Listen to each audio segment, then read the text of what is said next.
Olá pessoal, dando continuidade ao nosso papo de negócio, agora eu vou responder algumas das perguntas que vocês me mandaram. Recebi 4 perguntas, então serei bem breve. A primeira foi da Denise, e ela pergunta para mim o seguinte: se eu considero que as tecnologias apresentadas na Euroshop são acessíveis ao mercado brasileiro. Das diversas tecnologias que foram apresentadas, algumas realmente não estavam tão acessíveis, mas de um modo geral, essas tecnologias que são aplicadas no varejo, que surgem nas soluções para o varejo, é apenas uma questão de tempo para que elas se tornem acessíveis aqui no mercado nacional.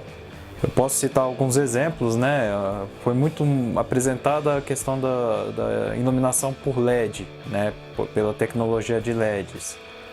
A coisa de, por 6 anos atrás, para você comprar uma lâmpada LED, você gastava em média 30, 40 reais. Hoje em dia, se você for numa loja de materiais de construção, enfim, mercados, você encontra lâmpadas de LED que custam 7 reais, 8 reais. Então, basicamente é uma questão de tempo, as tecnologias se tornarem acessíveis pela escala de produção e a escala de demanda, e, consequentemente, esses itens passam a ser acessíveis ao nosso mercado. Outro exemplo é a própria tecnologia de RFID. Há 4 anos atrás, você encontrava tags de RFID entre 7, 10, 15 reais.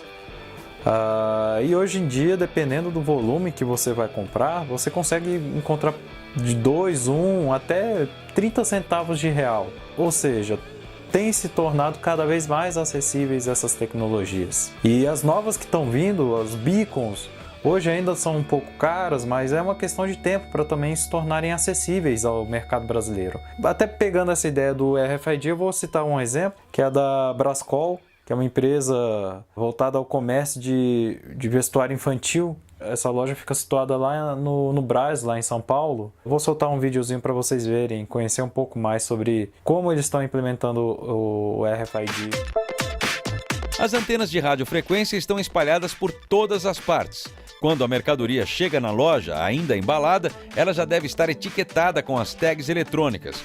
O acordo é esse. Para vender aqui, o próprio fornecedor é responsável por identificar cada uma das suas peças.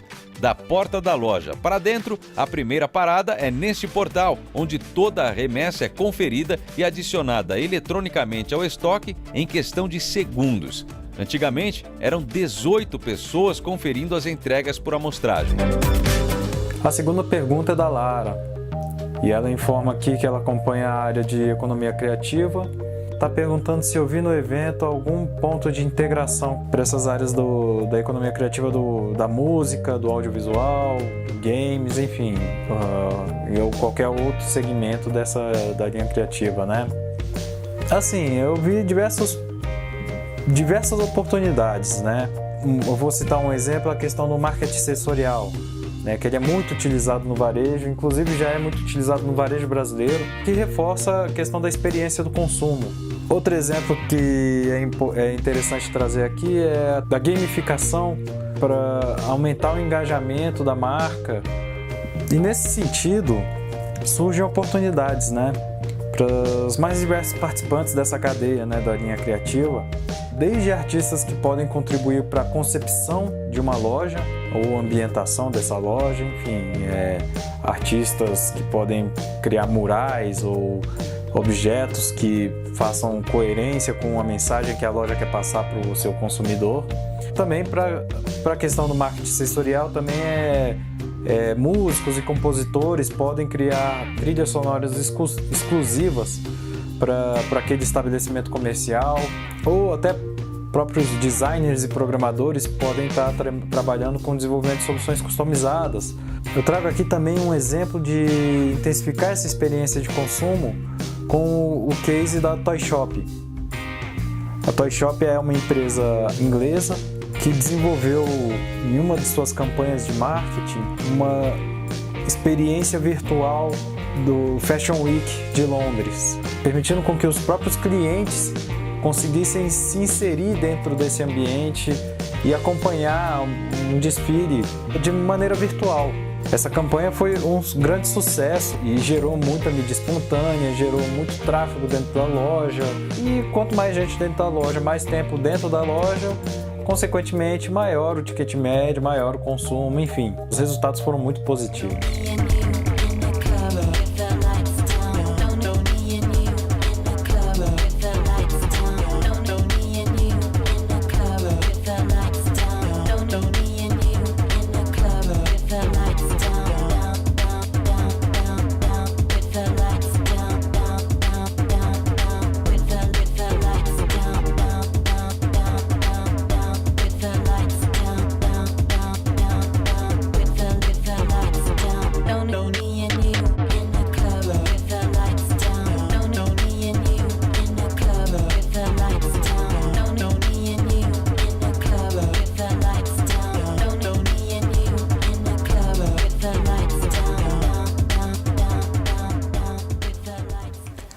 E quanto aos óculos de realidade virtual, existem desde os mais sofisticados, que custam milhares de dólares, mas também há soluções que são mais em conta, como por exemplo o Cardboard, né? O Google Cardboard, que você encontra no mercado por coisa de R$10. É um óculos de experiência virtual que é feito com caixa de papelão. Se você estiver mais empenhado, você consegue encontrar até o gabarito na internet, baixar esse gabarito, imprimir e cortar esse gabarito numa caixa de papelão para conseguir montar o seu próprio cardboard. Ou então você encontra no mercado algumas soluções um pouquinho mais elaboradas, como por exemplo esse aqui, que ele nada mais é que um de plástico, né, onde você consegue acoplar o seu smartphone, seu telefone, e aqui dentro você consegue ter essa experiência da realidade virtual, semelhante ao case apresentado da Toy Shop. Inclusive o Sebrae São Paulo utilizou uma solução dessas ao apresentar na Feira do Empreendedor deste ano uma loja conceito totalmente virtual. Bom, mais uma pergunta aqui. A Renata pediu para eu explicar um pouco mais, explicar melhor o que eu quis dizer com a questão da temperatura da luz, a sua influência sobre as cores, né? E para eu poder explicar esse ponto, eu vou ter que entrar em alguns conceitos, certo? Bom, é utilizado para medir a temperatura da cor, é utilizada uma escala de kelvins. E quanto mais alta essa escala, mais alta a temperatura da cor, mais claridade é a tonalidade e a cor da luz. Para vocês terem uma visão um pouco melhor o que seria essa influência, ponho aqui uma foto junto com uma escala que mostra essa diferença das cores, né, da temperatura e a influência que ela traz em cima da perspectiva, nesse exemplo aqui, dos alimentos. Ao utilizar uma luz clara, mais azulada, em itens como leite, queijos, itens que puxam mais para o branco, uma luz mais azulada torna um aspecto de mais frescor. Na mesma escala que você vai tornando a luz mais alaranjada, também melhora o aspecto de alguns outros itens, como por exemplo, mercearia seca, ou até a parte de panificação. Os pães, como eles têm uma cor mais dourada, uma luz um pouco mais alaranjada melhora esse aspecto dos produtos que estão sendo expostos. E assim por diante. E se você, varejista, você lojista, tem interesse em aprimorar mais sobre essa questão da iluminação na sua loja, vocês podem procurar o Sebrae, que a gente tem os consultores especializados que vão poder te auxiliar.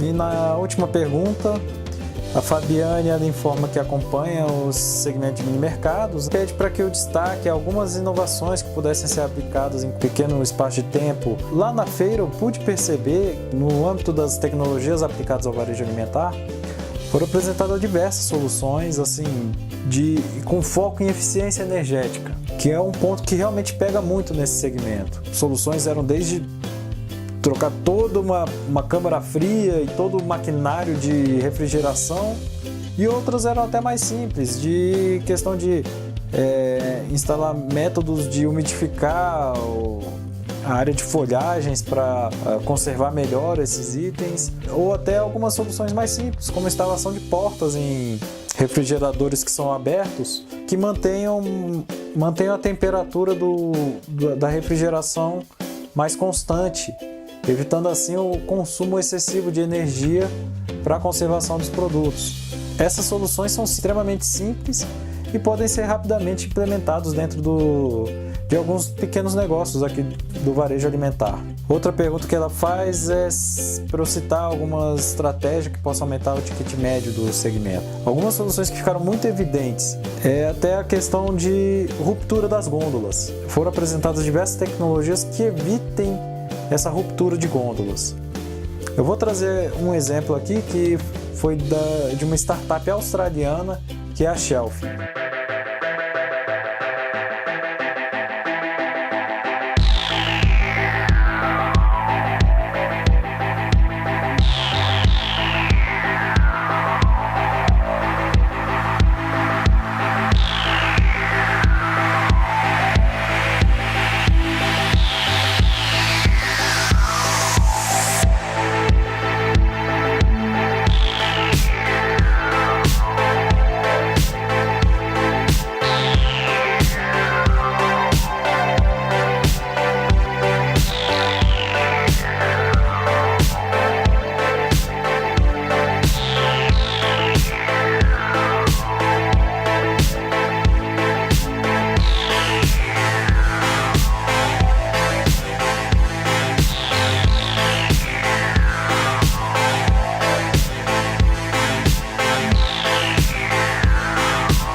Bom, pessoal, essas foram as respostas às perguntas. Fico à disposição caso queiram dialogar um pouco mais ou tirar mais dúvidas. O meu e-mail é flavio.petri@sebrae.com.br. Espero que vocês tenham aproveitado. Agradeço desde já essa oportunidade.